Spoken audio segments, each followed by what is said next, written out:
সাহাবী সাঈদ ইবনে আমির রাদিয়াল্লাহু আনহু।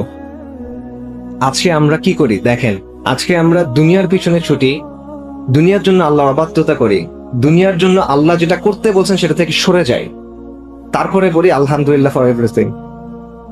মনে করেন ব্যাংকে চাকরি পাইছেন, তখন বলে আলহামদুলিল্লাহ ফর এভরিথিং। হারাম কাজ করতেছে, বিদেশে যাইতেছে ঘুরতে, আলহামদুলিল্লাহ ফর এভরিথিং। এইটা হলো আমাদের অবস্থা। আমরা মনে করতেছি যে আল্লাহর যেটা অবাধ্যতা সেটাকে আমাদের কাছে অবাধ্যতা মনে হয় না।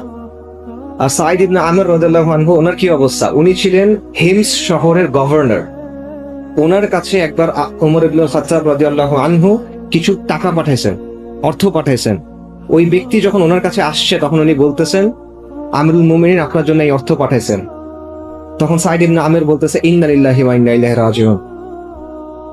এরপর ওই লোক টাকা দিয়ে চলে গেছে। ওনার স্ত্রী জিজ্ঞেস করতেছেন যে কি ব্যাপার, আমিরুল মুমিনিন কি ইন্তেকাল করলেন? মানে ইন্না লিল্লাহ পড়ছেন কেন? তোমরা যে না, এর চেয়েও খারাপ ঘটনা। কি এর চেয়ে খারাপ ঘটনা?